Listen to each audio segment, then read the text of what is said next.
Great. Hi, guys. This is David Adler. I'm the chairman and founder of BizBash, and we're here today to interview a bunch of people in Toronto as basically reporters to figure out what's going on. We at BizBash want to be the feedback loop for our industry.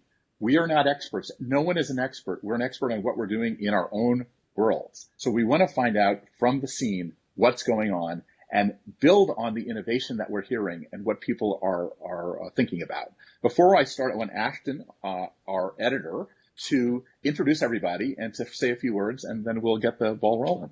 Go ahead, Ashton. Thanks, David. So echoing what David said, we really want to use this time to have a roundtable discussion to get into the nitty-gritty of issues that everyone watching this is dealing with right now. The situation changes so rapidly and definitely depends on your contract, your location, where you were in the planning process when it all began. So today we have a really smart and experienced mix of people from a variety of Toronto event pros touching on F&B, venues, and the AV industry. So first off, I'd like to thank Glisser and Swoogo for helping make today's virtual discussion happen, and to our presenting sponsor, Duo. Duo was created by the co-operators, and it's a new on-demand event insurance solution designed for event professionals, providing liability and property damage coverage. As we've collectively looked forward to the day it's safe to start hosting events again, Duo will be ready to provide your clients with reliable event insurance, vendor exhibitor insurance, or both. Later this summer, Duo will be launching their Preferred Partner Program for event professionals. As a preferred partner, you will receive email confirmation when your clients purchase insurance, be automatically added to your client's insurance as an additional insured, save your clients money. Duo has no service or cancellation fees, receive an exclusive preferred pricing code to share with your clients, and most importantly, you'll be providing a simple solution to your clients will appreciate. If you're interested in learning more about Duo and the Preferred Partner Program, there will be a link in the email sent out following today's webinar. So before we get started, if there are any pressing topics that you guys viewing feel we're missing throughout this, please go into the Q&A tab on the bottom right side of the page, and you can click Q&A and ask your questions via the plus sign on the bottom right corner. So I want to start by introducing our group of local event pros today. First up, we have Anthony Vade, Experienced Architect for FMAV. Natasha Mytnowych, Managing Director of the Globe and Mail Center. Qasim Virjee, Founder and CEO of StartWell. And lastly, Marc Dorfman, Director of Food and Beverage at CN Tower. Thank you all for joining us today. And so we'd love to just start and kick this off by letting you guys talk for a few minutes. We'll go around the virtual room. Ultimately, it's helpful to hear what everyone's going through. So let's just go around and have each of you give us an overview of basically how you're doing right now, whether personally or professionally, and tell us how your business has been impacted. Just a warning that we're going to interrupt to bring out things that we're going to say, wow, what do you mean by that? So don't be insulted. So who are we going to start with? Anthony, you want to kick us off? Oh, okay, if you insist. So it's been a very interesting time in the audiovisual world, and in general we've been very busy developing virtual event solutions to a higher level. I made a few candid comments recently that I feel that the entire industry, or the entire audiovisual industry, was underprepared for a situation like this, and the event industry, wider industry, hadn't really gotten into virtual events, and now all of a sudden we're in this state of panic where we need virtual events in order to have continuation of business. So we've been working on developing the solutions that we had to address this concern and this immediate need. So and on top of that, we've been working really hard on developing education platforms as well to help to bring event professionals up to speed with the solutions that are out there, and to start applying a bit of design thinking to how they're activating these virtual events in ways that are more impactful in the virtual space, instead of just trying to shoehorn a live event into a virtual event experience, which is problematic at best. What was the biggest issue that you've seen in terms of people pivoting? Pivoting is going to be the word that's going to be the drinking game word today, right? It is. Yeah. So people are pivoting into different things. How do you see the planners who have not had a lot of experience? What are their major pain points in this? Starting out. The major pain points is almost a case of too many options out there for them. Like, you can go to any one of a dozen or 2 dozen platforms to deliver the same results. So they're coming generally confused that, do I go with Zoom? Do I go with BlueJeans? Do I go with WebEx? Which one's the best solution for what I need to achieve? And I need to learn everything I can about all of these solutions to make that informed choice. And that's just exhausting. So they're coming to us in a sort of a state of fatigue where they've watched every webinar and every demo that every virtual event type of company can provide, and they can't get through all of this information to find the one that is actually impactful to them specifically in their own unique scenario. So it's really been an effort to try and clarify what they're trying to achieve through having a virtual event as opposed to postponement. And really then look at those solutions with that outcome focus rather than the features and benefits of each individual solution, because there's too much data and too much information for them to wade through to do that confidently. Well, we'll get through that later. We should go to Marc. We're going to go around the horn here. I don't know if you can see it this way. Marc, tell us a little bit about what you're going through, what you've learned, what your pain points have been, and how you're doing. Thank you, David. Well, as mentioned earlier, my name is Marc. I'm the Director of Food and Beverage at the CN Tower here in Toronto. And as much as we are an epic attraction, a national treasure, we do have several restaurants and obviously some event space within the towers. So we were perhaps one of the first attractions to close in Toronto. We decided to close on March 13th for the safety of our staff and our guests. And we thought that this was going to be a short-term problem. We figured we'd be closed for about 5 weeks. We had scheduled that with our teams. And then we started to look at our event business, because obviously we weren't doing any business from a guest perspective. And we started talking to our clients. Some of them wanted to cancel, but it was amazing how many of them held on. And as we went week over week, we just, continued to cancel events, not only in May, but then starting in June. And now, obviously, with the way things have panned out, we could be leapfrogging business not only into the fall, but into the following year. So that's the challenge that we're having right now is, we're in this all together. We don't know when we're going to open. We don't know what those guidelines are going to look like from the health department and the government. So we're kind of in this weird holding pattern, whereby we have business. We are still getting leads, but we're having to continue to leapfrog them, as I said, down into the future. Do you have any sense that you're a little better than the U.S., or is it's kind of the same story?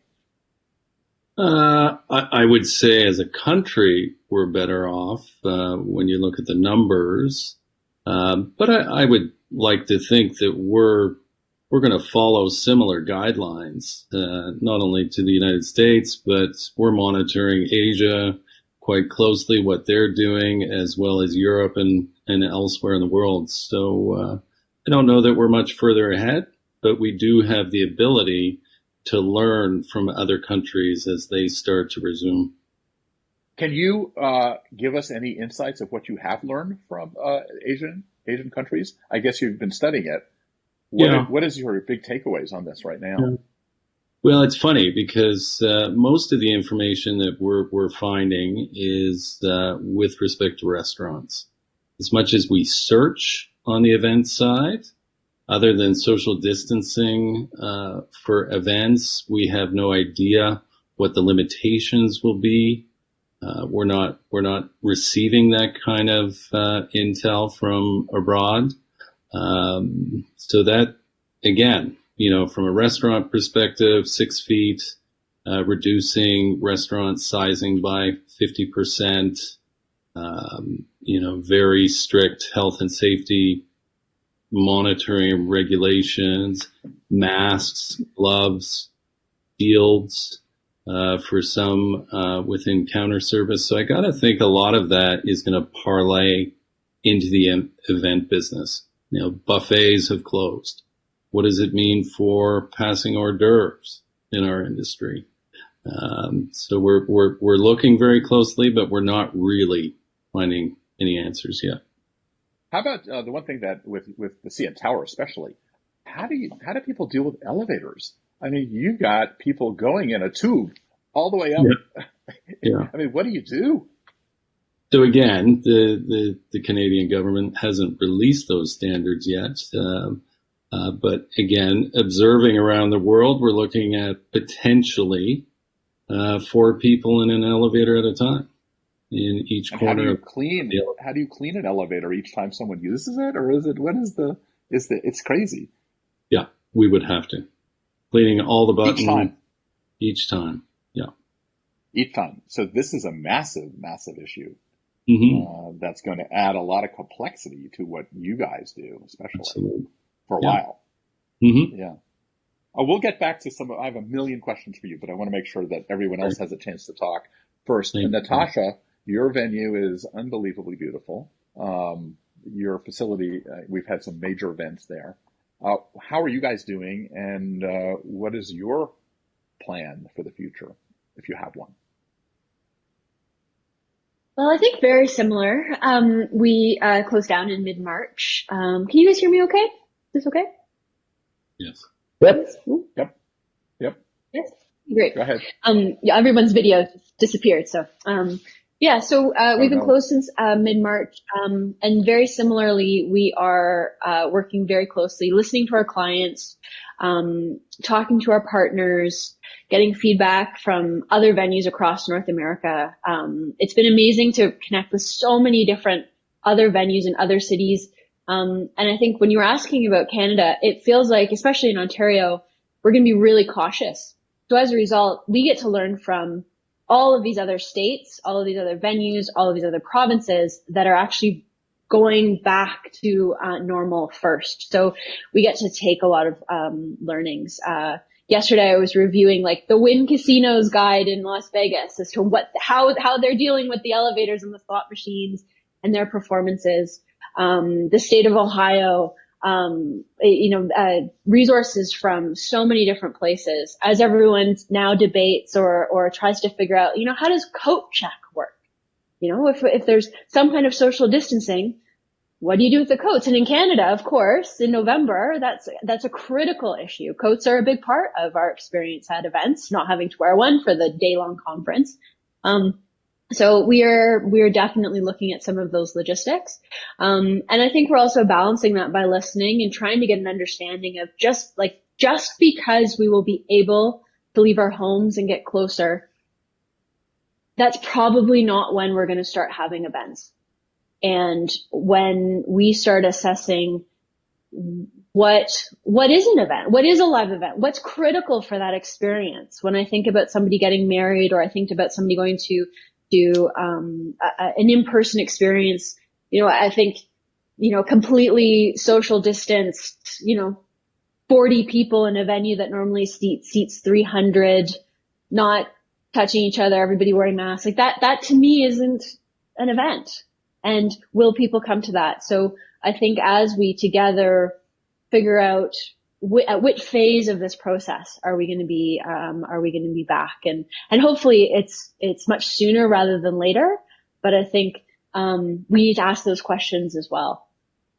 Well, you bring up a good point. I just got out of another webinar, and we talked about how to have an event, it has to be really worth it, because people are not going to go risk their lives for something that doesn't have incredible, value to them. I'm sure you agree with that. But when you saw the Wynn document, what did you see? Did you see anything there that you can share, or did that made sense? Because that seems to be flying around the industry pretty much. Yes, I know, it's fascinating because I think it looks like they're going to be one of the first to reopen. They were one of the first to close. And ironically, I was, in the Wynn Casino on Sunday, March 8th. And by the following Sunday, it was closed. And, to be in Las Vegas, just as COVID was becoming more dramatic, you became aware of how many people you were near. And, at that point, there were some precautions already in place. So to really think about what it's going to be like when they reopen, and including how they're monitoring the temperature through thermal cameras as people enter. They'll have a secondary process to then speak to people if they're concerned about their temperature, for people in an elevator. I also appreciated in their live performance venue the conditions for the performers that are actually really going to be really close together. That they have like a sanitizing bath that they will go in before they perform, because it's quite an intimate show. So I think there's a lot of really great troubleshooting that people are doing to try and recreate the world kind of as we knew it. So it's been really amazing. And I think definitely there's so much goodwill, and so many people are really sharing, supporting, thinking about what are the new ways that we do this. And I think reflecting on why we love events. I would agree there will be a point in which I will be tired of looking at people chatting from their basement and that there's a novelty to this moment. But I think what those kinds of experiences are going to evolve, just like we're going to really appreciate those face-to-face interactions, which have defined humanity since the birth of civilization. We have gathered around a fire and told stories, and we will continue to long for that and want to do that and appreciate that first wedding we all go to when this wraps up is going to be such a moment of appreciation and celebration. Our understanding of what it means to be connected to people, what it means to celebrate these moments in life when we've realized how even more fragile our world is. I think there's going to be some pretty profound moments ahead for us, and I think events are central to that. I think when it's safe, I think everyone listening will agree that it'll be a boom when we come back. I don't think that, a lot of times when I was in the magazine business, we owned Soap Opera Digest, and after the OJ trial, a lot of the soap operas fell apart. People didn't care. I don't think the event industry, I think we're going to get stronger and stronger because there's such a need to connect to other people. Qasim, let's go. Did I get your name wrong? Did I do it? Is that right? Everyone says it in their own unique way, and that's great. No, Qasim is what I say, but it's all good. Qasim. Okay. Yeah, so a quick introduction for people who are tuned in. My name is Qasim, and the company that I own and run here in downtown Toronto is called StartWell. And what's interesting about what we do in light of this terrible pandemic that everyone is, running scared and hiding from is typically on campus here in downtown Toronto, we have this myriad kind of function of bringing people together every day for what we'd classically call events in the industry, some form of interaction that's, let's call it designed for a purpose. And then the spontaneity of kind of everyday commerce for particularly early stage ventures. So StartWell combines office, meeting, and event space for the purpose of really accelerating the success trajectory of early stage companies, startups, and so on down here. And we operate 3 buildings in a single neighborhood that's like 20,000 square feet in total. With like this room that I'm sat in, we've got 3 actually of these large spaces for formal like events.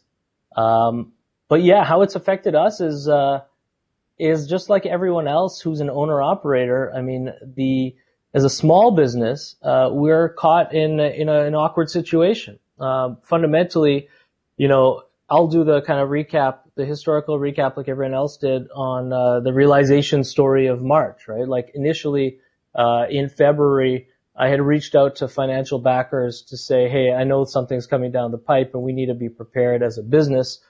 So we opened up some channels of finance that allowed me to sit in this lovely empty room for a cost I couldn't afford if it was my living room.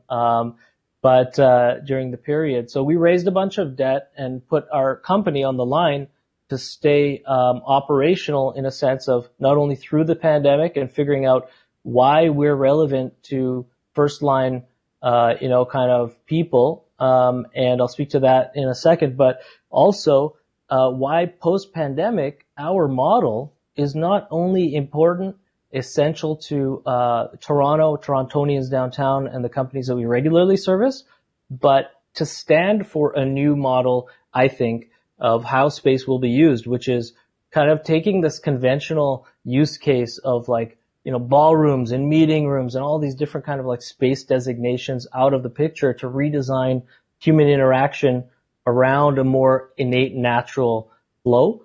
So we've been doing that for 3 years, and I think that it's something that will feed into our, mandate even stronger, is looking at kind of, rather than doing this like, I don't know, I don't want to like throw stones on institutional perspectives, but as people kind of are afraid, as institutions and organizations are afraid of, litigious behavior and, people falling sick because they touched a worker at their facility and now they're getting sued. That's not something that's part of my mindset. And as an owner operator, we're looking instead at events as not something to redesign to separate people, and try and kind of pivot, in any way, but instead to say, let's just have this your paradigm. Anyway, so that's my big spiel to open this up. So how did you make the decisions? Did you furlough people? Are you still in touch with the people? What are you doing to keep your team sort of engaged? So here in Canada, it's been very interesting. Firstly, the team that kind of operates a campus that can support 500 plus people a day working and entertaining themselves here is agile. We are a startup, so I have 4 staff. It's small, and then we rely on a network of vendor partners for specific support at events and cleaning and all that stuff. So what we've done is we've limited service for our existing members and people using the campus currently, which resulted in just renegotiating with all of our service vendors. We, along the way, did see some vendors collapse. We've seen one of the biggest catering companies in the city, fold, close its doors, and then try and come up with some sort of a home delivery service to compete with Ubers and restaurants and stuff.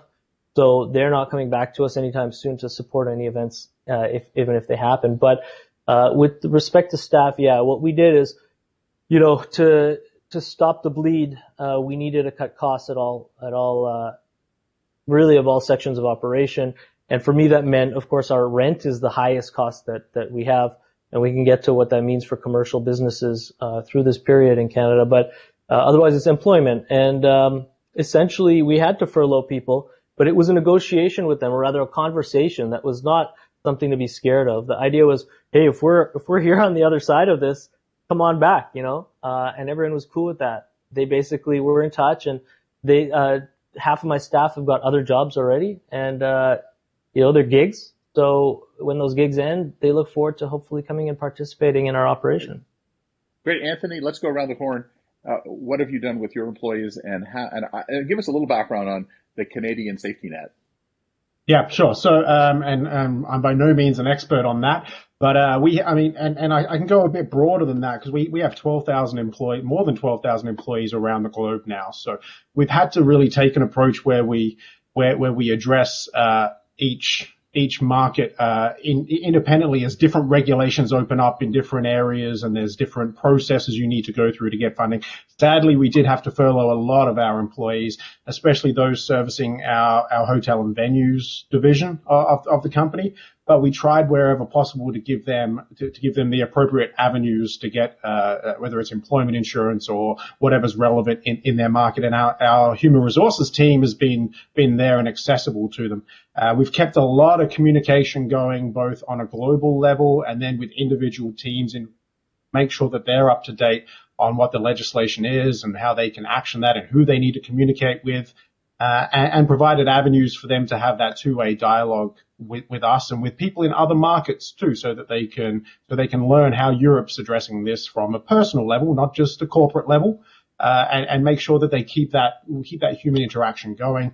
And obviously, with that many employees, it's hard to keep everybody employed, and for the most part, they've been very understanding, because they recognize that it's not our fault that we're in this situation and that we're trying to get out of it with them. And then I can kind of touch on some of the other programs that we're doing. We've worked very hard now while we have our people confined on rolling out education to them as well, so that they can improve and be ready for it, to the extent that in the next couple of days we're going to have training coming out both for our employees and for the wider market on what we call meet safe guidelines. So that's some different tips and techniques so that you can deal with laying out your space within new regulations, organizing flow and design of that flow, and then hopefully leading the technology sector in particular on how do we clean things like microphones and tablets and devices and all those things that we activate regularly at our events. So when we do get to bring our people back off of furlough, we want them to be ready to address whatever the market's looking like, be there to support the hotels and venues as they bring us back into running events, and they're equipped with it so they're not rolling into another form of trauma where they're forced to learn so much in a short period of time. So regular touch points. Short answer. Great. Hey, Marc, how are you keeping in touch with your people? Are you doing weekly meetings and things like that? Or how do you sort of connect to your existing staff and keep them engaged while you're in the bunker? Good question. Oddly enough, it almost seems like we're busier working from home than we were at the tower, because obviously we would be in an operational mode, and now we're not. So we're largely taking on a lot of projects that we couldn't get to. We have implemented a newsletter for all staff, so everybody's putting some fun information in that. And then we also just implemented a pretty major training program for all staff to access. So as I said, through regular meetings, Skype business meetings, Zoom calls, it's amazing how busy we are. And now we sort of see a very small light at the end of the tunnel, and we're involved in full-on resumption and budgeting discussions for reopening. I was going to say, when Natasha mentioned the WIN document, I did review it. And I think we're all getting inundated by these documents. We're looking at them daily, but they really are snapshots, and they're moving targets, and they're going to be built upon as we get more and more information. When I did scroll down to the events portion of the WIN document, there was very little on events. So as much as it was an extremely detailed document focused on some of the outlets and the casino aspect, they just didn't have the information ready to go yet. So one of the reasons I think that part of the groups of people that are participating in these kinds of events, we should be doing our own. I was just mentioned that at DC that they all now want to get together to quit their own standards, because people don't know our business as well as we know our business. And so we shouldn't be waiting for that, in a sense. Natasha, how are you guys coping with operations right now? Obviously, you're working from home. Yes. How do you manage a venue from home?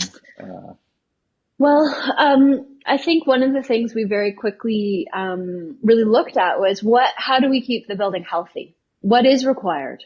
What should we be turning off? What do we need people to attend to on a fairly regular basis? Our operations manager very quickly got some great service providers, our contract services, that, help maintain, say, our kitchen equipment, to get their perspective on, okay, what should we turn off? What should we not turn off? What should we monitor? What should we disconnect? How frequently, and basically we put together plans to make sure that we were frequently going into the venue, looking for water. I think every experience I've ever had, where something horrible happens in a building when you haven't been there over a weekend usually is involved, an unexpected leak. And for us in the spring, that's a vulnerability. So, I think that's been our main focus, is just making sure that when we come back to operations, we're able to do that in a really, really healthy space. Our spaces aren't meant to be shut down. They're not meant to be abandoned. And as well, because the Globe and Mail is an essential service as a news organization. So, our offices are, up and running. There are a lot of people working from home, but there are people who perform, really specific services and do go in and out of, our office space. So, maybe that also makes it a little bit different as well. Our Globe and Mail team has also done an amazing job continuing to drive like training opportunities, doing all kinds of communications. We have basically a committee made up of departments across the news organization to strategize about first what was the potential that this would happen, and then the implementation of the move to home, doing tests, making sure everybody could log on and how all of those things work. And now we're starting to do the planning for the return. And, again, looking at all of these other examples and precedents that different places are setting, trying to imagine some of the conditions that the Ontario government may have around how far away people need to be and otherwise. But it's been a really incredible time. Let me ask you, since you guys were from Toronto, you've dealt with the SARS experience. What did you guys learn from that you can share with the rest of North America, or if anything? Anthony, do you have anybody have an experience? Natasha, do you want to start? I'll just very quickly say it will pass. And now when I think about SARS, it is. At the time, there was tremendous anxiety and concern and disruption. Wasn't it just like a blip for a couple of weeks where a bunch of racists wouldn't talk to Asian people, and they'd like cross the road away from the hospitals, and like everyone hunkered down for like 2 weeks, and then it was gone and they forgot about it. I guess that's the thing, right? It definitely wasn't this kind of disruption where everybody moved home for considerable lengths of time, but it did. And at the time I was working specifically in the performing arts, so they had a huge impact. SARS, tourism, and particularly American audiences coming to Canada to see the performing arts, was massively disrupted and changed as a result. But we reemerged, and now I think that hindsight is what's helpful now to go, you know what, that happened. We got through it. And, our longer collective histories are filled with those examples. And, I think it's that kind of faith that this is going to be hard and unexpected, but soon it will be a memory. And I keep telling myself that soon I will long for those days where I could go to work in my pajamas and, that I will just remember some of the positives that have come through, this time. But hopefully we will be on the other side of it pretty soon. Right. David, anyone else comments on SARS? Yeah, no, I can comment on SARS on behalf of the tower. Obviously it was not as significant as what we're going through today, but it did have a significant impact on business levels for the tower. It took about 3 years to recoup, not only on the event side, the food and beverage, but on the attraction side, largely because of tourism being down. You had the initial impact of SARS. There were no real travel restrictions at that time, but people didn't travel for years after SARS. So attraction, we were down at least 30 to 40%. And then it took, as I said, about 3 years to recoup those funds. 3 years, and what you're planning right now, are you thinking 3 years or are you thinking longer? I don't know. I mean, that's a big question. Yeah. It really depends on international travel restrictions, because there are countries that are limiting travel in some cases for as long as a year. No non-essential travel in and out of their countries. So we can't predict, but if I had a crystal ball, I would say 3 to 5 years before we get to the level we're at. Right.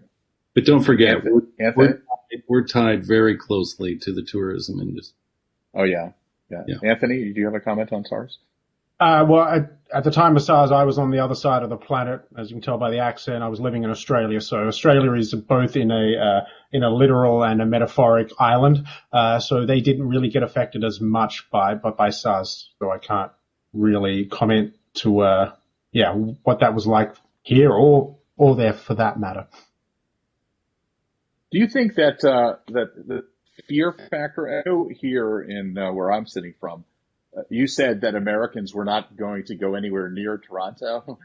Do you think the Canadians are a little bit more resilient in this, being through this experience once before? This is nobody knows the answer to this question. It's sort of a hypothetical. I can speak to this because it's something we've been doing research on. So, oh yes, good.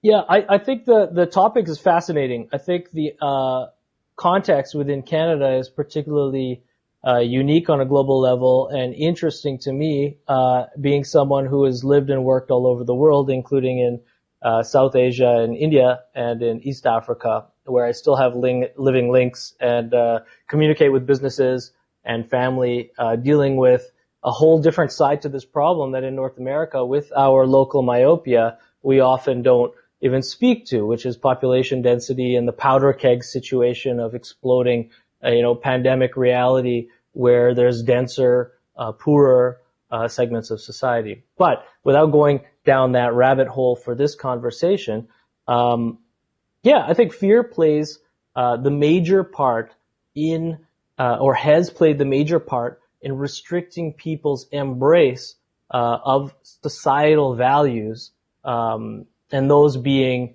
particularly to do with interaction in the past couple of months. I've been extremely shocked on a personal level to see Canadians so willingly embrace hibernation and an extended winter. And a little personal color on this is that my wife is a family doctor who practices telemedicine and is involved in a number of telemedicine projects. We've seen an explosion in the sector, that is the sector of startups providing software that allows for telemedicine in Canada. And we've seen the Canadian government in recent weeks announce that they will be officially subsidizing telemedicine consults on virtual platforms. So what this has meant is, the influx of patients coming onto those platforms to our family doctors across the country has been huge. And the number one thing that she's seeing, and all of her, a lot of her colleagues who we've actually at StartWell wrapped into our medical advisory council. So we formed that in like March second week so that we wouldn't need to rely on our cleaning company to tell us how to sanitize properly. We instead consulted our panel of medical experts to say, what does not this in the immediacy look like, but what does a pandemic response require from a healthcare perspective? And a lot of it points back to, from what they've been finding and what they expressed to us in the early days of this, was the immediate response they were afraid of is fear itself, and is anxiety, and is the negative effects of a longer winter, really, and something that we deal with every year, and the medical scenario here in Canada deals with every year. The scary thing for them is people not coming out of hibernation and being afraid to socially integrate again. And as the weeks go on, we're seeing that weigh on our society. And again, don't mean to throw stones just for the sake of it, but we're a country of recyclers. And there was an interesting story that broke in our national media that state subsidized, the CBC, Canadian Broadcasting Corporation, right before the SARS outbreak, COVID-19 outbreak, which was that the majority of our recyclables in Canada that we all as good citizens assume are being taken care of to save the earth are being sent abroad and burnt, or buried in ways that normally wouldn't really help us out and help our consciences. So I think that plays into our ability, as citizens to, follow instructions, feel like we're good citizens because of it, and in the meantime, let our fears restrict our opinion and our, want to connect physically. So are you saying that hibernation is going to cause more anxiety when we have to go out of our bunkers? Yeah. Yeah, that is so interesting. I never thought about that. The other thing that you brought up, which is really interesting, which I would love to explore, is the impact of, or the association of having telemedicine be part of the process to bring events back. So people will then talk to a telemedicine person, get a certificate to go to an event or something like that. Is there something there, or am I just sort of making stuff up? Well, yeah, it ties into events in a way.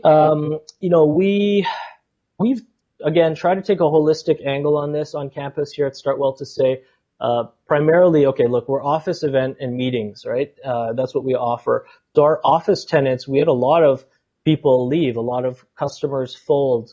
We had businesses that have already gone bankrupt because of, the frozen economy. We've had member companies, go remote, assuming that cutting OpEx, and running away from rent obligations, is not just good economics, but allows for more sustainable burn in their operations expenses going forward, and they haven't thought of the medium to long term aspects of what it means for people not to be in proximity when they work together. So it's all fun to talk about the values of, video conferencing and how we can all be pantless at home, yay. But realistically, there's a lot of psychological trauma that can come from physical disconnection, especially when the means of communicating is foreign to people and particularly not a standardized and natural way of communicating.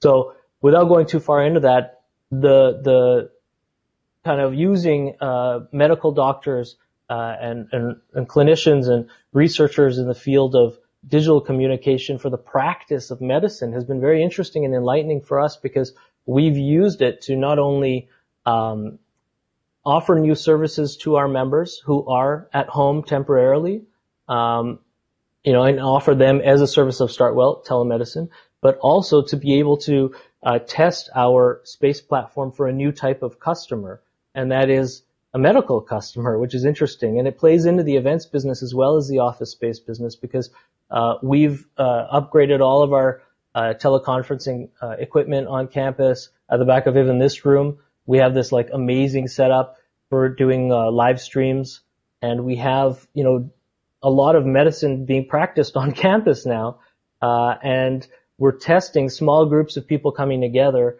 to do consults. So you've got 4 doctors who need to review a case together, a micro event happening that plugs in over the internet with another group of doctors elsewhere and patients in live real time. And those groups will expand, yes, as the politicians decree that it's safe for larger groups to convene.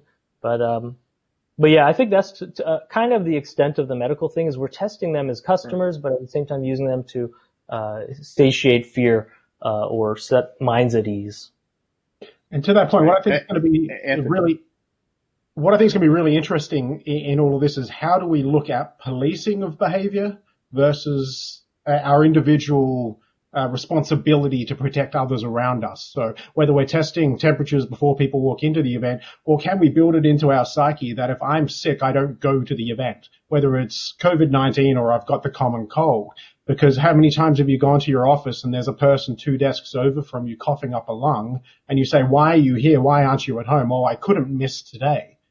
So I wonder if this is going to be what the future looks like, whereby people go, no, I definitely shouldn't go in because the last time we did this, look what happened. Right.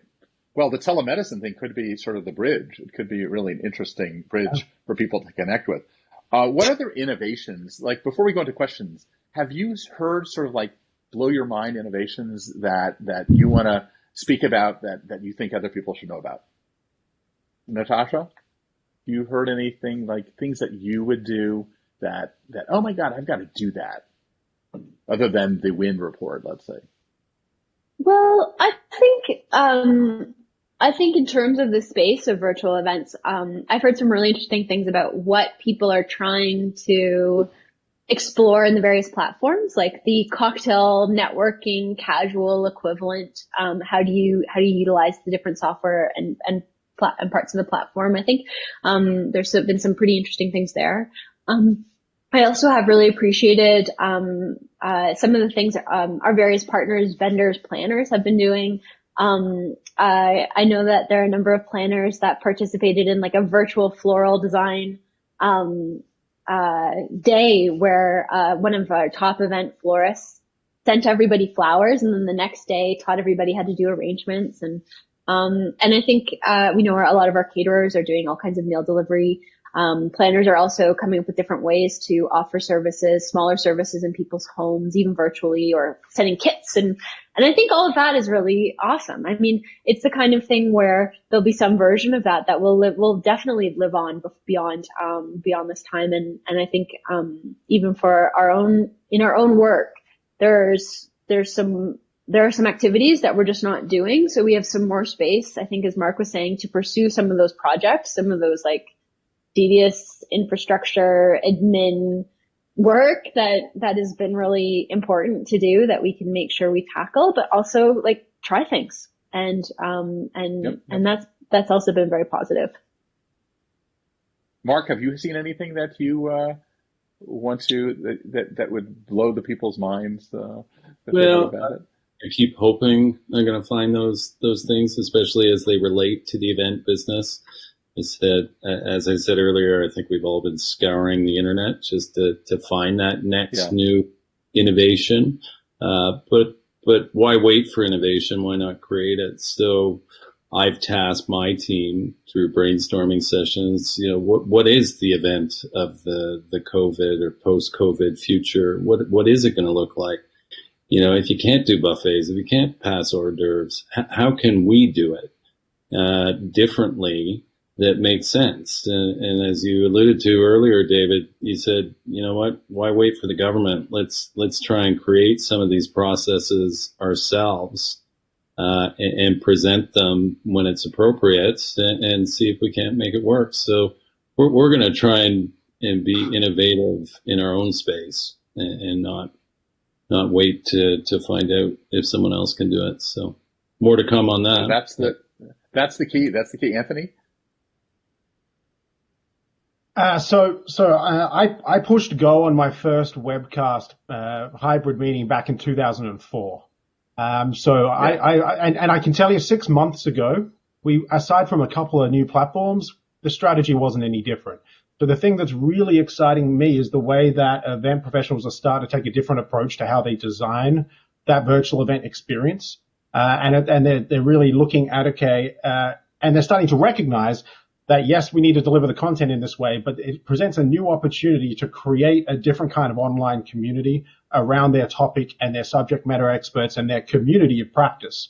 And they're finally, after 15 years of me telling them, they're finally seeing that there is this opportunity to extend the life of the content that they have at their live event through this online medium as well, and keep the community engaged and help to drive that best practice sharing, but also spur interest in future live events, in bringing people together. So really strengthening communities around sharing of knowledge and the transition of that knowledge into skills, and those skills that become wisdom over time as well. So I'm excited to start having those conversations with people, because for the longest time, the virtual event was the tacked on afterthought.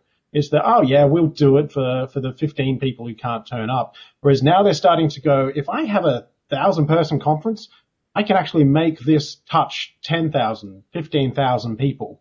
And then we move into looking into hybrid experiences and what they're going to look like as we transition out of this. And there's some interesting technologies that have come up with 360 cameras that may enable those elements, and eye tracking and gaze tracking and all this interesting stuff that I won't go down the rabbit hole with now. But really it's the planners starting to look at the value that they represent to the wider business world, outside of the ballroom walls, and how they can extend the value and represent their value and articulate it to business in general.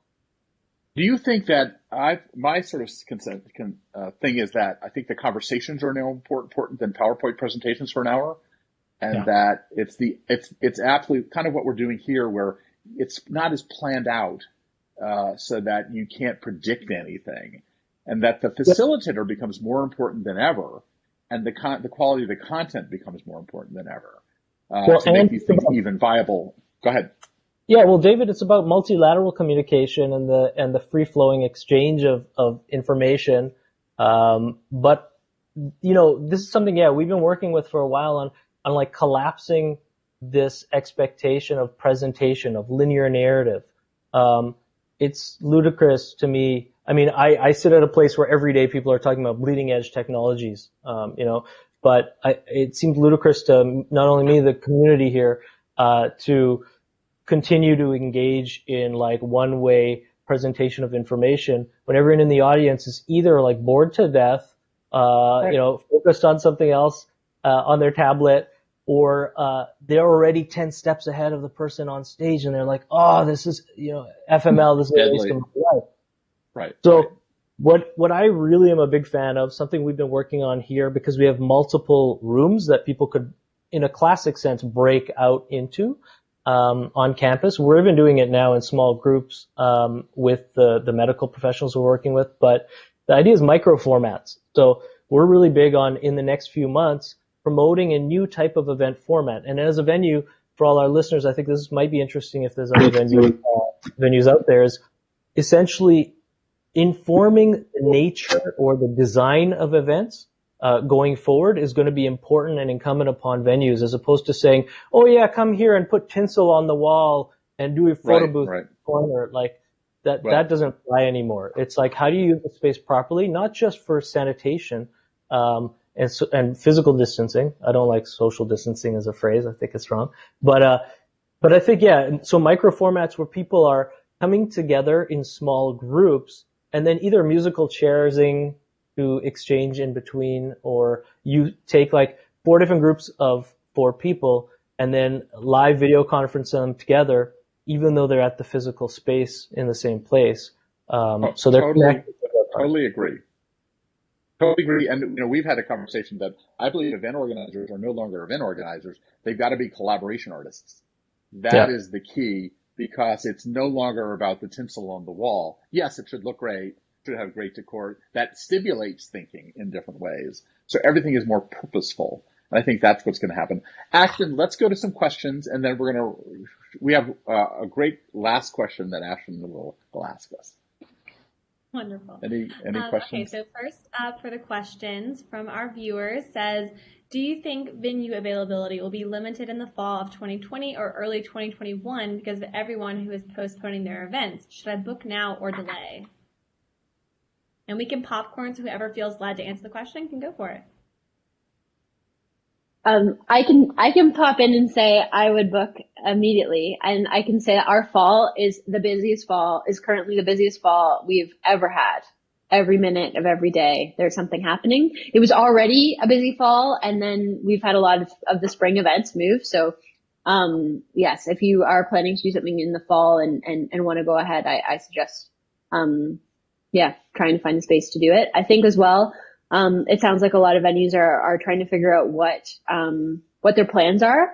And I think the availability, there's a lot of talk that there are some venues that may have a lot more availability, some venues that might not reopen till later in the journey of this. So I think we're going to see a lot of changes.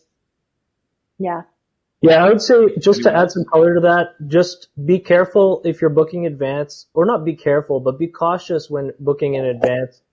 Even though you want to rush for your date and make sure that there's availability, try and work with a vendor or a venue that is flexible through this period, because we don't know when the start dates are going to happen. You want to make sure that you're credited for your booking fee and are guaranteed a slot down the line, even into 2021, if you have to push back your event or if they have to push it back too.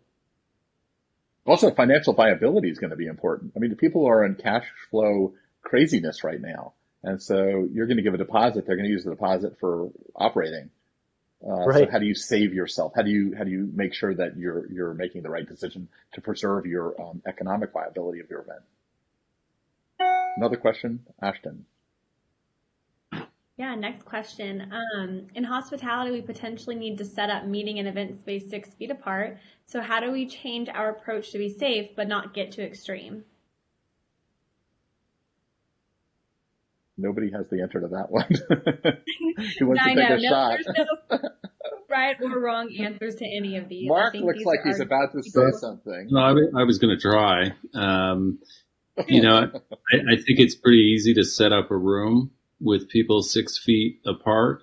It's the challenge of getting them in and out of the room, feeding the room, the pinch points along the way, registering the guest, moving them throughout the facilities.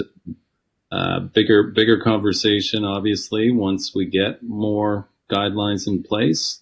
But I don't see a challenge in setting up a room. It's just how do you monitor guests from not getting too close to each other? I think that's going to be the most difficult part, because they'll just gravitate to each other. Yep. Ashton. Oh, one of the things I heard about in another one is that, are we going to have monitors? Are we going to hire safety monitors to make sure people are social distancing? That's what people are thinking, that they bring people in that are enforcers. I don't know how that's going to happen, but it's I think another thing I've heard the social contract. People need to have faith in each other, and at the same time understand we're all kind of responsible for ourselves and our people.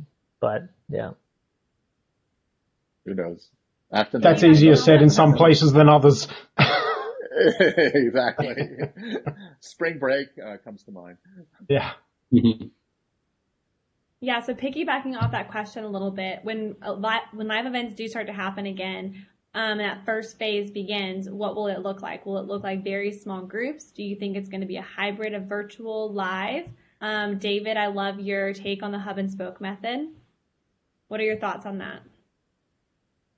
Go ahead, Anthony. I'm very familiar with David's hub and spoke method, and I'll certainly let you speak to it, but I believe that transition period will be very hybrid.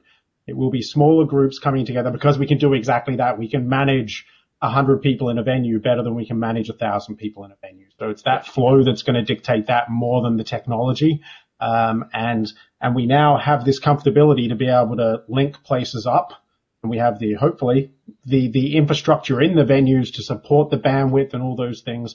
So we will have sort of hub and spoke. We'll have a interconnected web where you can still bring people together in impactful and meaningful ways, and use that technology as the connection point when we can't make the physical connection point. Yeah, no, I totally agree with that. I think that the technology, the merging of the hybrid with venue networks, like there'll be 50 venues that will be working together to create a national program for 1,000 people, and putting them all in small little rooms and connecting them through technology, or giving them the ability to do their own thing at home if they don't feel comfortable going. Hopefully the idea of face-to-face, because people want to connect in the ways that we've been talking about, will mean that you're going to have the ultimate in intimacy in event, which is what people are trying to do all the time, is to create events that are intimate. Now we're going to be able to have intimate events if you are spreading it out through hundreds or 20 different venues.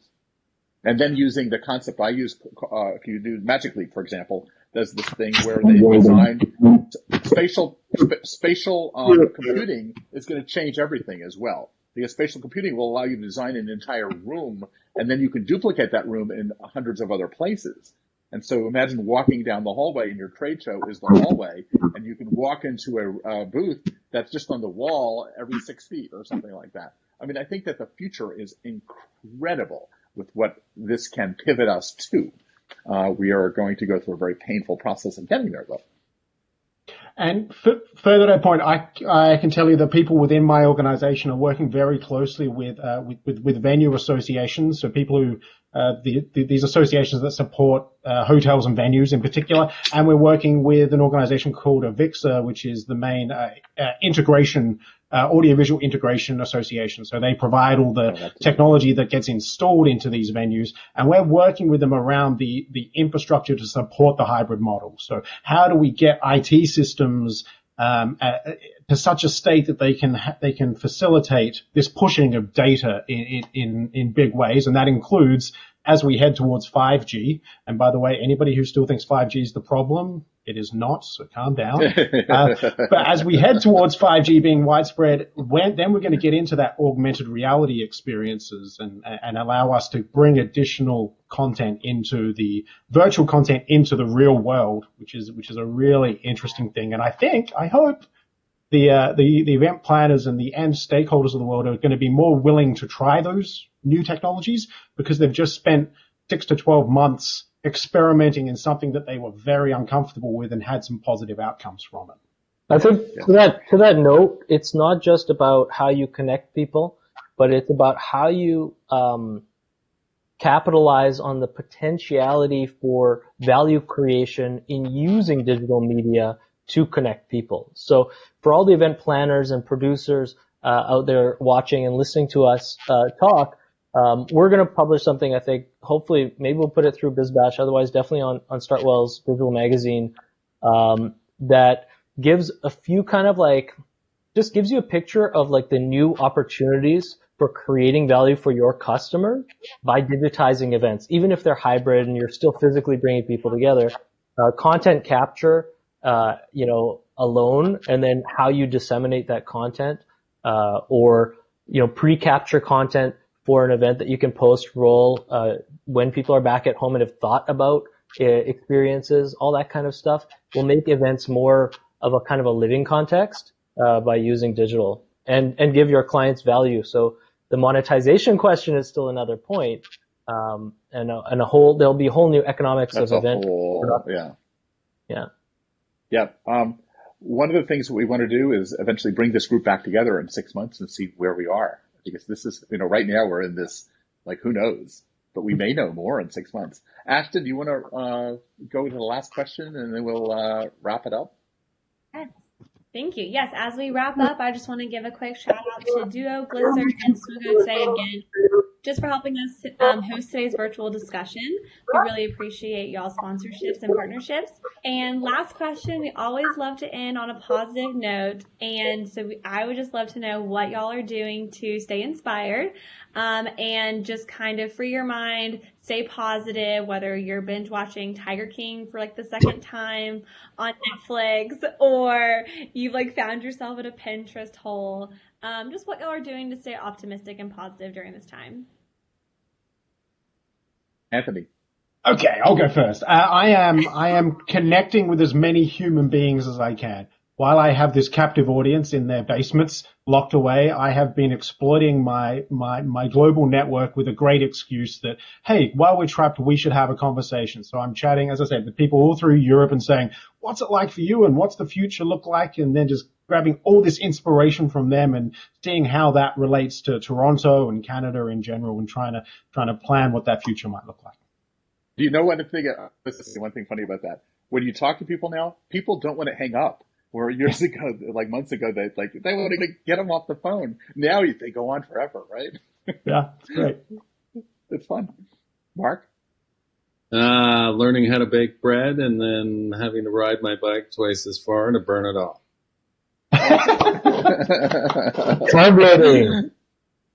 That's good. Natasha? I think similarly, I've really loved the time talking to people on the phone. It's made me really kind of love the phone as much as well. I also enjoy FaceTime or using Zoom or other platforms. I actually really like the phone. I think it's just a really nice there's something that's just a little bit more relaxed about the conversation, it feels like as well.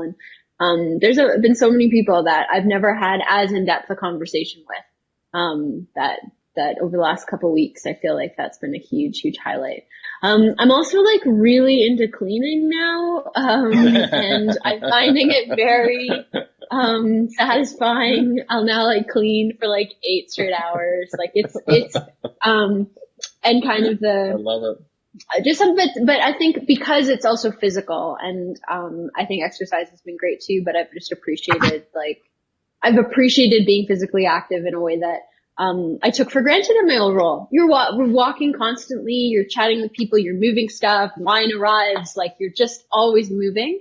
And, I feel like even at home, there's something that it almost like when I'm cleaning, it kind of feels like there's an event. I'm like preparing for people to show up and have a party or something like that. It never happens. Yeah. So that's it.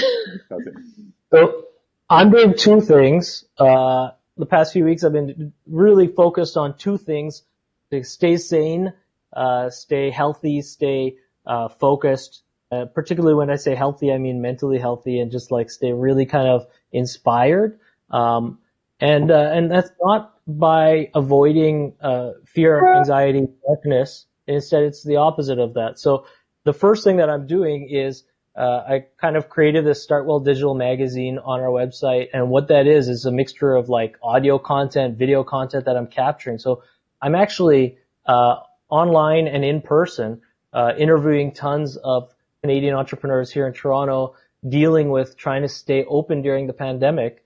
And personally, one side of that is I'm kind of ignoring the majority of all the reportage and mass media that I'm reading, because it's just not reflective at all of the on the street, boots on ground reality of owner operator businesses.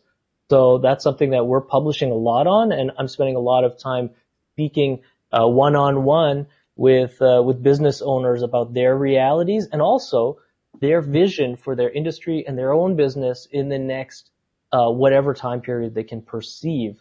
And the goal of that and sharing those stories is to offer that same dialogue to anyone who wants to buy into it through reading or listening to our podcasts or watching our video content. Now, the second thing I'm doing, which is also conversational, but it's reprogramming my brain a bit, is spending as much time as I can with my 2-year-old, because she's so smart, and I'm seeing her figure out things in ways that are, of course, completely not related to adult stress and silliness. So that's been very good. That's great. Ashton, what have you been up to?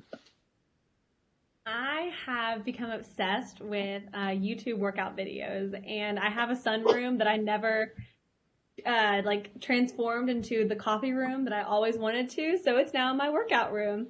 And so it's been nice. And there's a park right behind me, behind my apartment. And so I've actually gotten to use that park way more than ever now. So I've just been enjoying the fresh air and getting some good workouts in. What about you, David? Well, I have been taking a SOM course, so I can finally, understand what this wine thing is all about. And I've been actually drinking lots of wine, which is good. I think someone said that we're all functional alcoholics now, but it's been a lot of fun. There you go, bro. And I'm also reading a lot more of the classics like Madame Bovary and things like that, because I'm learning more about events from the descriptions of the past, because our past is going to be prologue. And it's really, really interesting to look into fiction to understand what happened in societies, and imagining all of the fiction that's going to come out of this era, because we're living it right now. But with that, I want to thank everybody for being so open and so generous with your thoughts and your time. I mean, this is the time where we got to hug our industry as well. And we hope that everybody listening can really take all of this in, that we're all in it together. No one has the answers, but we all need to be providing information and ideas. No idea is a bad idea. That's why I hope that we can create this group of people that can aggregate information, and that we come up with our own solutions rather than rely on the government. So with that, thank you all, and we'll see you again. We're going to do this again in 6 months. Awesome. Thank you so much.